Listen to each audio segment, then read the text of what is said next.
When life happens, plans need to change. Shaping Change, hosted by certified financial planner Ross Marino, is dedicated to helping financial advisors better serve their clients when life takes those unexpected turns. Welcome to the Shaping Change podcast. Today, I am joined by Joy Kirsch with Merit Financial Advisors. Hello, Joy. Good morning. I love your title, so I didn't want to just gloss over it when I introduced you. It is, I'm just going to go out and say it, my favorite title of all time. You are the CFO of life-changing events. I just love that. How did you come up with that? I just wanted to succinctly say what I do for my clients. And I felt like it was a great summary of that. Always hard to get through the compliance department if it's a little different, but it's approved. And I think it is a great way to describe to clients what we do for them. So your practice is in Southlake, Texas, but you're not always working in Southlake, Texas, especially in the near future. So what's going on in the virtual world? I'm coming to you live from San Diego, California, where it is not 100 degrees and very humid, but exactly the opposite. It's in the 70s. It's been beautiful. And I think that's one of the things I want to keep from COVID. And there are several things that I want to keep from COVID, but one of them is the recognition that we can live our best lives. We can model that for our clients. And I am working from San Diego for the month, and then moving to Colorado in August. So I will be back in Southlake, Texas in September.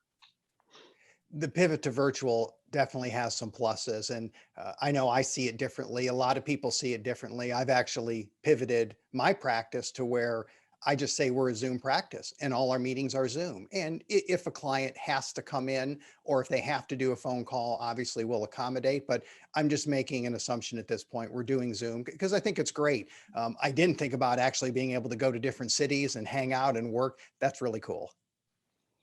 Well, come on out to California because, they just love having Texans out here, as you can imagine. They think we're the crazy drivers, but when you live in Texas, they are the crazy drivers.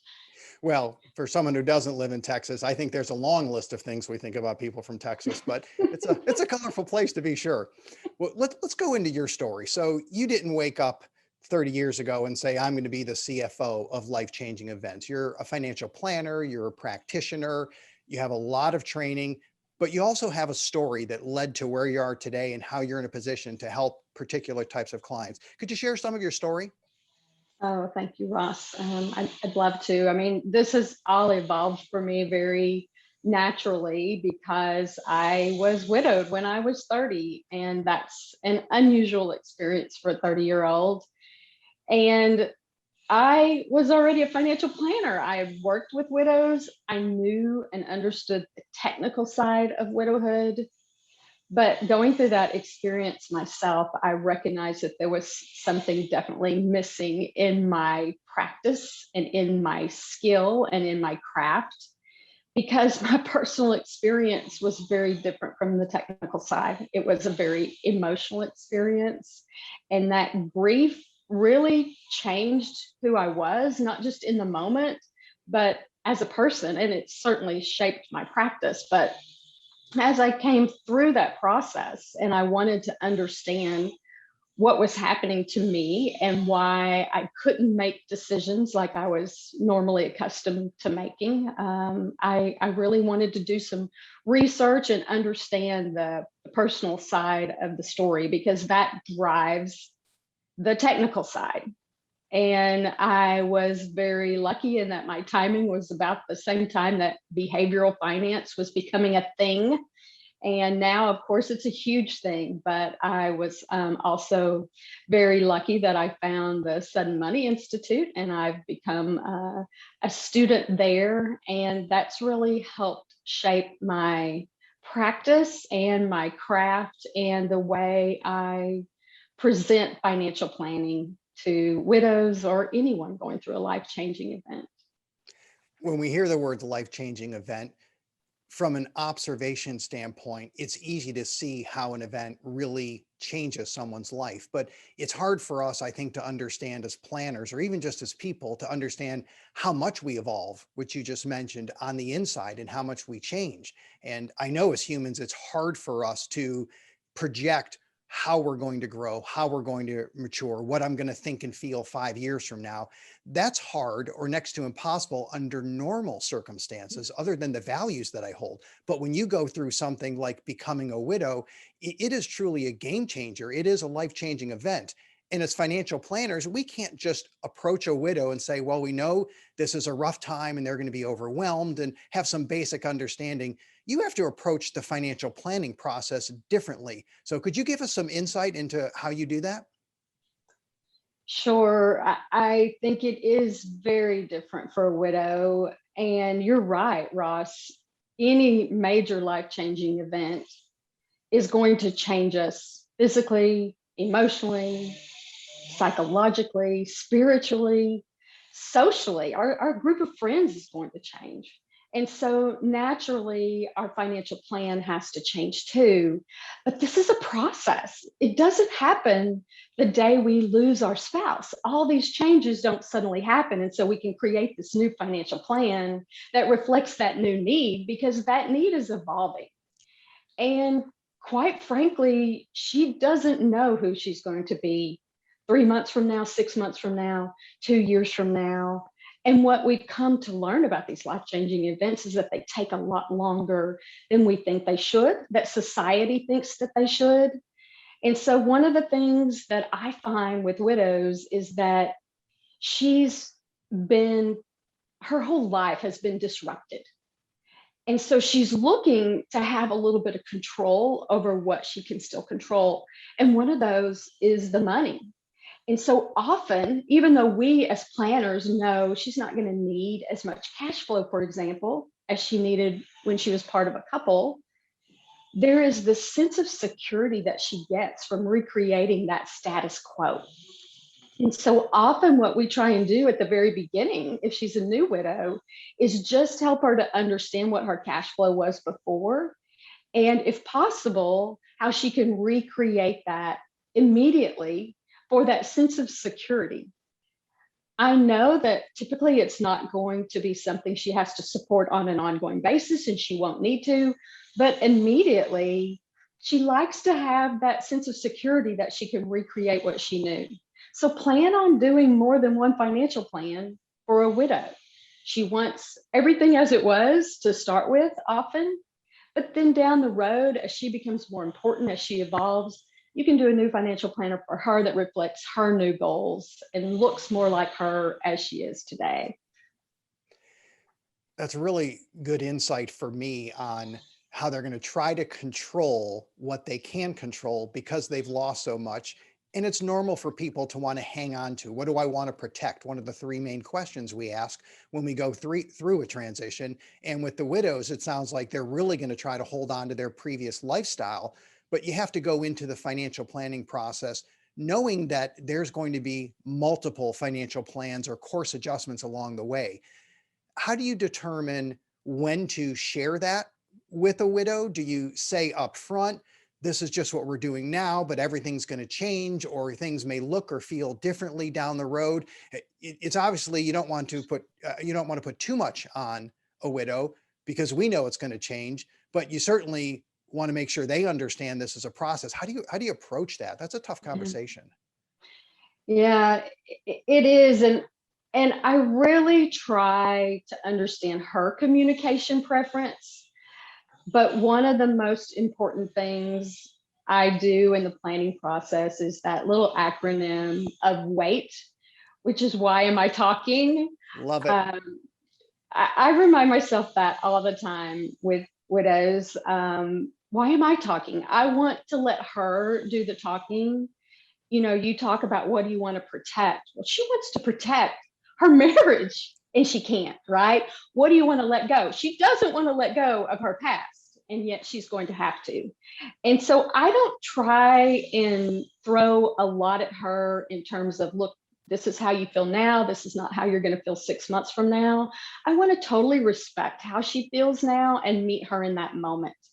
So I don't try and tell her, look, it's going to look different 6 months from now, because I don't know what that time frame is going to be for her. It might be 3 months from now. It might be 2 years from now. I let her drive the process. But as planners, as people who give advice for a living, I think that's one of the hardest things we do is stop giving advice and just let her drive the process and meet her where she is. Build that circle around her to protect her and stay ahead of her in the process, but just meet her in the moment and let her drive the timing of how it progresses. I've integrated two questions into, I guess we would call it my onboarding process if someone calls in. And the two questions are, what are you thinking and how are you feeling? And what I think has surprised me, and I want to know how this applies to your world with the widows, is when someone calls in and tells us their story, I start connecting dots in my brain. And because I've been doing this for 30 years, obviously I have an idea what they're thinking and how they're feeling. And then of course they start talking. And my joke in my own brain is #clueless, right? Don't make any assumptions there. Welcome to 30 years as a financial planner, #clueless, because you think they're going to say X, and there may be similarities with clients, but I'm always amazed, maybe not always, yeah, pretty much always amazed how unique each person is on how they think and how they feel. And widows, they've gone through a similar experience. Do you find many areas that are similar, or is each case really unique? That is something that widows really hang on to, which is their uniqueness. I think that society likes to put grief in this one nice little box and say we all grieve, whether we're going through a divorce or widowhood, it all looks the same. And certainly, as you mentioned, Ross, there are similarities, but everyone's journey is their own journey. And that to me is what makes our job so interesting. And I love the #clueless. She will probably tell you 6 months from now that she was clueless too, but we are certainly clueless about what's going on in someone else's head. And you bring up the importance of asking those questions and letting her tell her story, because truly we want her to drive the process. And the only way we can allow her to do that is by asking the questions and then being quiet and listening for the answers. So you're saying I have to listen instead of trying to fix it immediately, right? Hard to do, isn't it? It is a tough one. I love W.A.I.T. I had it on, and W.A.I.T, W-A-I-T, why am I talking? I had it on a Post-it note for many, many months and put it up there. And the Post-it note eventually fell off, and I need to put it back up because I have to remember that. That is tough to do. Now, in your notes, you talked about something related to active listening, and it was one of the nuggets I highlighted. It's, I think, a great takeaway. And you talked about the importance of repeating back what someone says, which is in contrast to kind of paraphrasing. And I want you to talk a little bit about that. And I have to tell you, on the humor side, when I read that, I've been married for 30 years. And I remember repeating back to my wife of, this is what I heard you say. And I would paraphrase pretty much wrong 100% of the time. Right, because what we think in our head, it's never going to be spot on. So I know that listening and then repeating back word for word, I've learned personally how important that is to understand.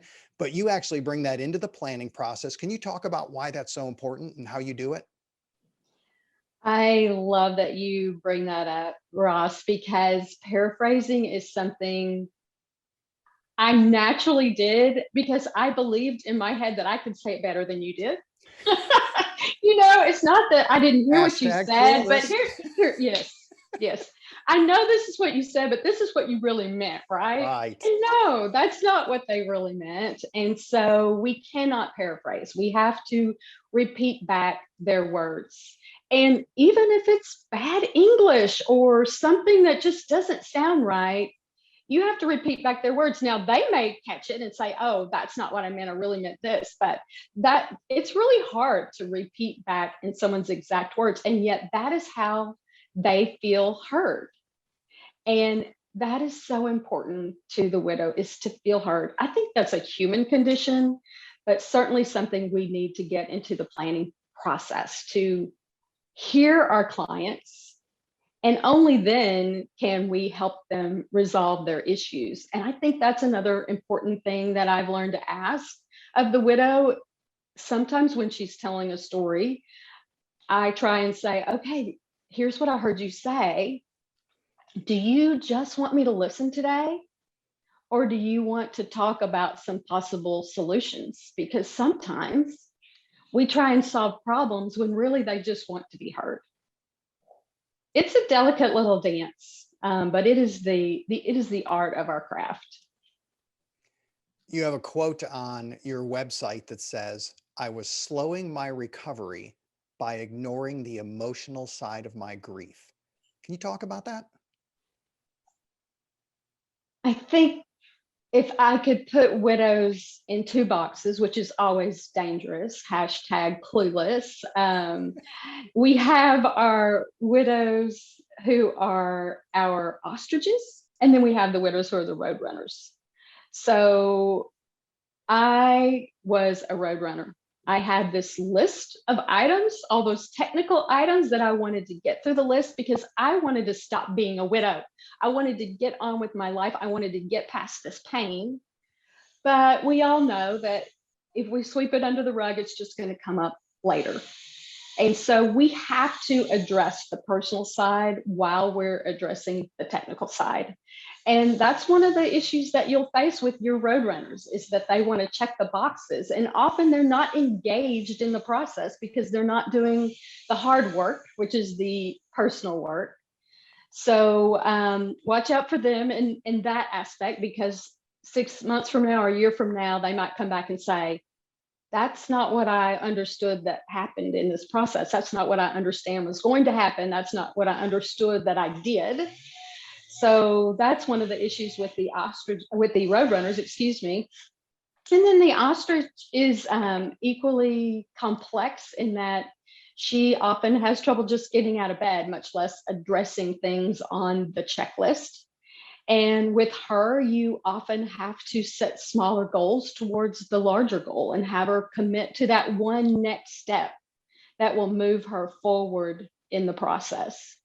They're challenging, often more so than someone who's not going through a major life-changing event. I mean, retirement is a life-changing event, but it doesn't often have, sometimes it can, but often it doesn't have the emotional grief attached to the loss of a spouse. And so it's a different type of planning. It takes a little more time. So you mentioned those are the two archetypes, and archetype is a word for typical example. And I say that because I looked it up because you mentioned it and wanted to make sure, and I did the pronunciation on Google. So I like sounding smart. So I make sure I looked up archetype. It's my big word for the day. And you said it's the roadrunner and it's the ostrich, and it makes me think of fight or flight, right? The fight is the roadrunner. You know, let's hit this. The ostrich is the flight. I'm going to just stay in bed today. Do you see people going back and forth between the two, or is there a primary tendency for how just some people work their way through grief? Now that's a good question. I mean, it's not a linear process for sure. And I think that, yes, even the roadrunner can exhaust herself and need to stay in bed. And in sudden money language, we talk about stuck versus resting, right? So the ostrich, if to the extreme, will get stuck, right, where she's not moving forward, versus resting, which is a very positive and productive thing. And we have to figure out how to define what a rest looks like and help our client define that for herself so that she'll know when it's time for her to move forward in the process versus when it's time just to take that productive and healing rest.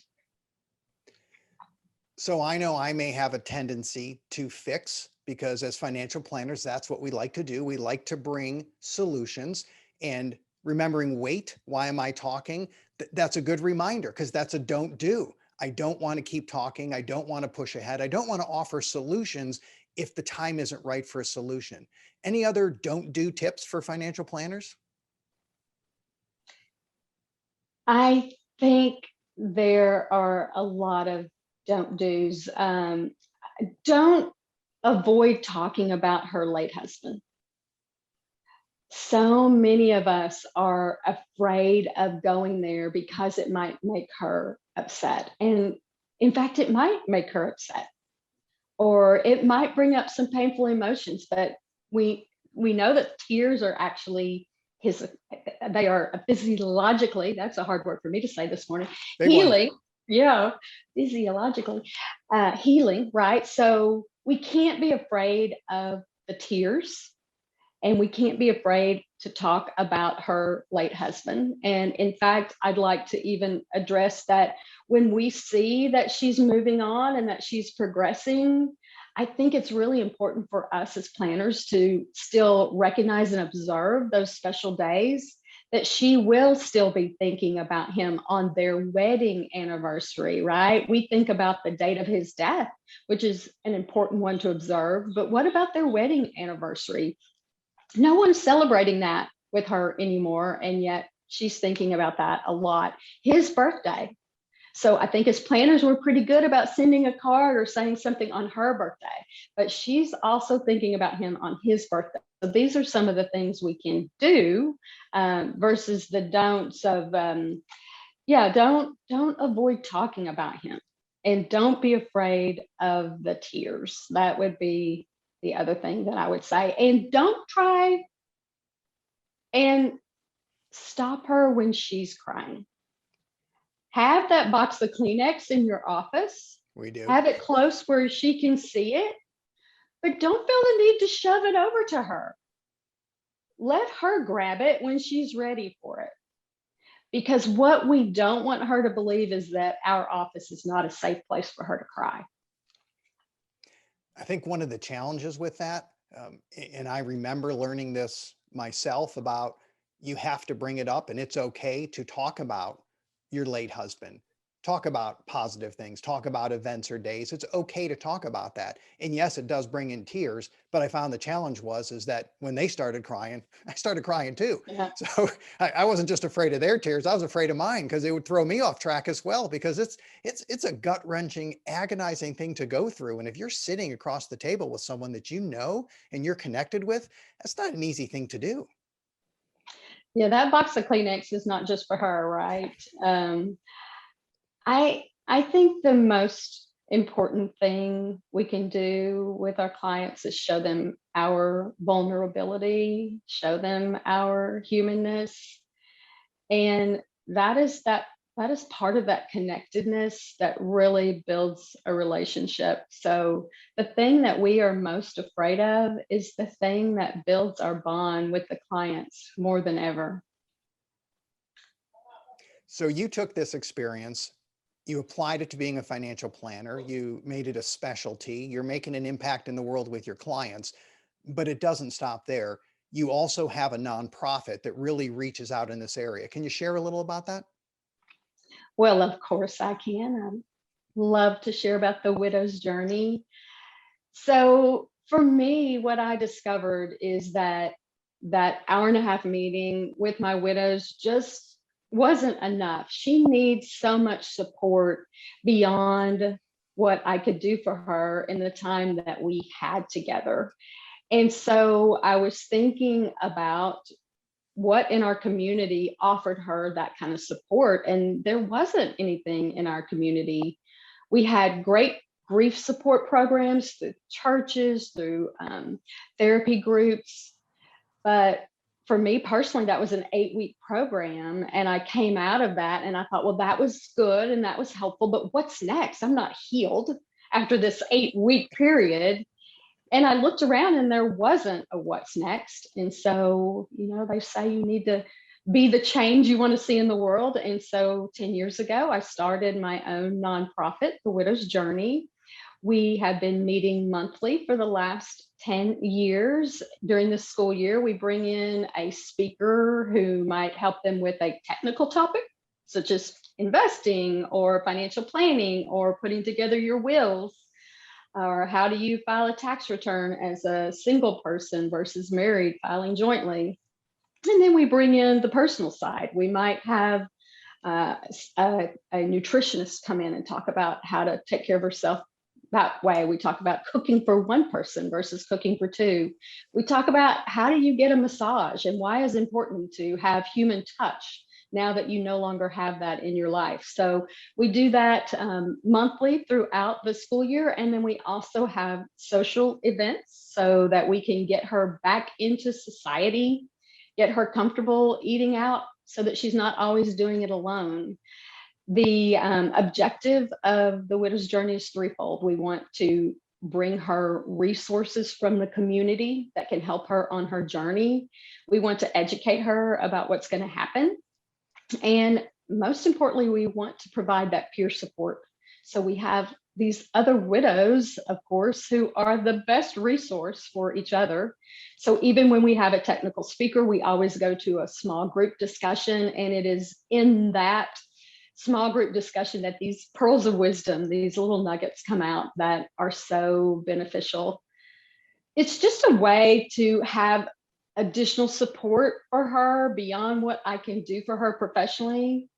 And as is true of so many things in life, what you give, you get back so much. And these women have been such a wonderful part of my life, and to be part of their journeys and see them literally transform from these broken women, these sad women, into these beautiful butterflies. It's a blessing for me to be part of that experience. And that is awesome. Well, what you've done is fantastic. I know you're in multiple cities already. We'll make sure we include the web address for the Widow's Journey. If other people want to reach out, find out about it. So let's pivot to our last question. You know what it is? It's the magic wand. And if you could wave it, Joy, change anything in the world, what would you do? Love this question. It's been so much fodder for great discussion with people around me, because now I get to ask it of them as well. And it's an impossible question to answer, Ross. But I think for me, I would say I would want us all to remember that we all were created from the same stardust, that we are all one. And when we remember that we are all one, we recognize that the things we do don't just affect us, but they affect the whole. And we're all working towards that same goal of health and happiness. And when we remember we're all one, that all just works out beautifully. That is awesome. Joy Kirsch, thanks so much for being on the show today. It's a pleasure, Ross. Be well. Thank you for listening to Shaping Change with Ross Marino. This show is for general information purposes only and is not intended to provide recommendations or advice. Speak with a legal, tax, or financial advisor before making any decisions. Past performance references are historical and do not guarantee future results. Visit rlsummit.com to learn more.